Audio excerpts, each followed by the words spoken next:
there, Dr. Lepora here. Excited to continue our conversation on diversity, equity, and inclusion. And this one is about, what does equity have to do with it anyways? And the reason why I decided to create this message is because there are many leaders reaching out asking me, what is equity? And so I applaud them for asking the question. And the reason that is because a lot of people are throwing out buzzwords, diversity, equity, and inclusion. This is a great thing because of all these atrocious things that have been receiving higher levels of exposure in the news within the past year and more. And to me, it's very important to understand the difference of these concepts. Why is it important? Because it requires different tools, different steps in order to reach them as goals. And first and foremost, it requires an appreciation of these three elements individually, respectively, because they are different elements in order to make a difference. Awareness is that first phase, as we know, in any healthy transformation. And appreciation is that second phase. So if people are not aware regarding what it is, they cannot appreciate it. And if they can't appreciate it, well, they really can't do anything about it in an intentional way. So let's just talk about the different definitions of all three and not just equity to provide clarity. So diversity is pretty much a diverse number being the operative word of people, of elements within your organization, within your environment. So diversity is purely talking about numbers. So whether you have, for example, 10% African American or 20% Indian or 5% Native American or whatever diverse category you want to use, we're talking about numbers when we're talking about diversity. So when you're talking about increasing diversity within your organization, you're talking about increasing the variety numerically of these respective represented groups. And sometimes within diversity, of course, organizations want to specifically target certain groups in order to expand that number within the organization. Why do they do that? For various reasons. For one, because it may more so reflect their customer base. It may be the area of representation that is specifically lacking within their organization. However, essentially and fundamentally, diversity means those numbers that are represented within your organization of these variety of categories that are represented from the majority as well as those of the minority. Now let's get into inclusion, because inclusion is probably a more commonly understood definition as well, similar to diversity. Now inclusion is talking about being inclusive within your organization. So when we hear inclusion now, what we are assuming is that inclusion is talking about being inclusive of everyone. And what does that mean? When you have an inclusive environment, it is a welcoming environment. It is not only a welcoming inside the door of your organization, it's a welcoming environment inside of the respective areas of your organization. So that means input into financial decision making. That means at the lunch tables, for example, it's a welcoming environment.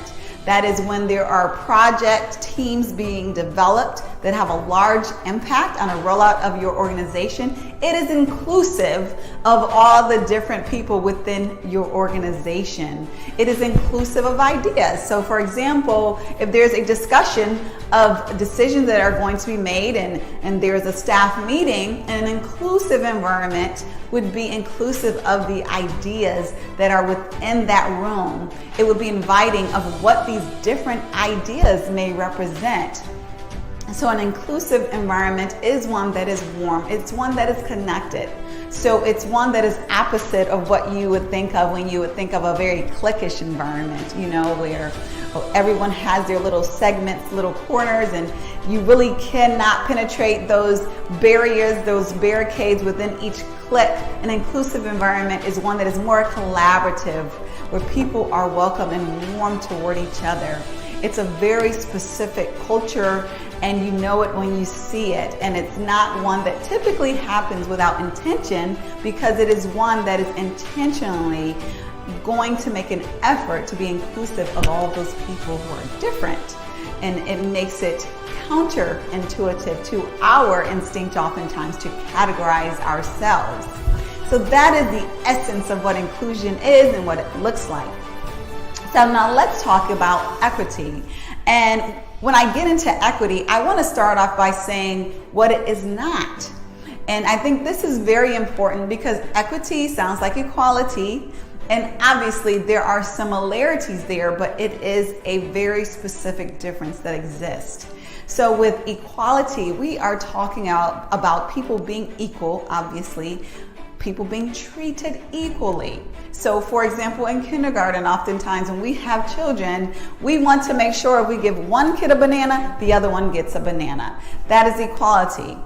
Moving up, fast forwarding to a more adult scenario, if we have two project managers, we want to ensure that they are paid equally for doing the same work. That is dealing with equality, a very important component, a very important concept and component of equity. Equity is taking it another step. What equity is saying specifically is that in order for us to ensure equality within our environment, we have to make equitable efforts. So what does that mean? That means if we have an organization, and I'm just using this randomly, not that it's a common scenario at all, but if we have an organization that, say for example, on the leadership board, it's 97% European American or white or whatever word you want to use, and it's 3% other, well, what we would want to say with that regard is, how do we make a more equitable environment on that leadership board? Well, one might say, well, let's just simply be fair in our promotions, in our succession planning, and treat everyone equally, and then they will rise in a distributed way to the top.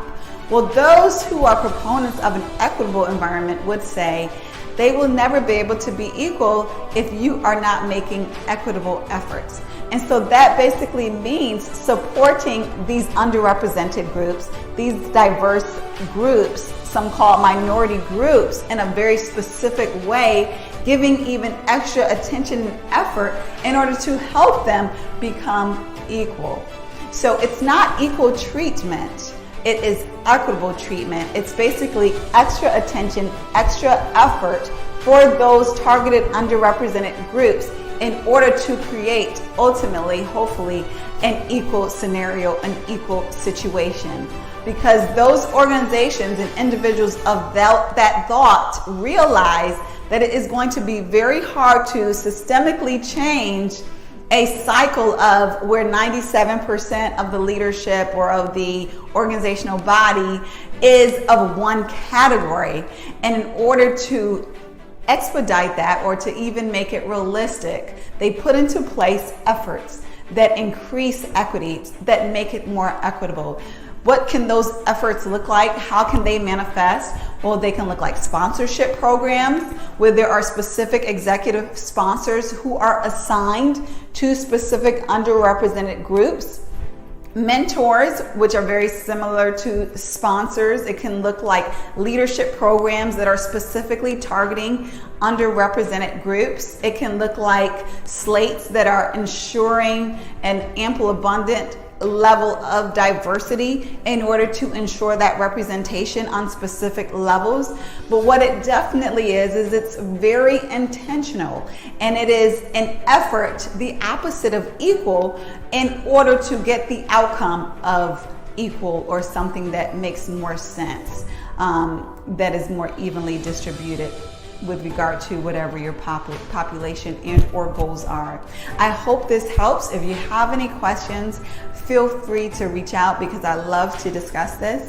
And please do share it with anyone who you believe would benefit from this information. And of course, have a wonderful day.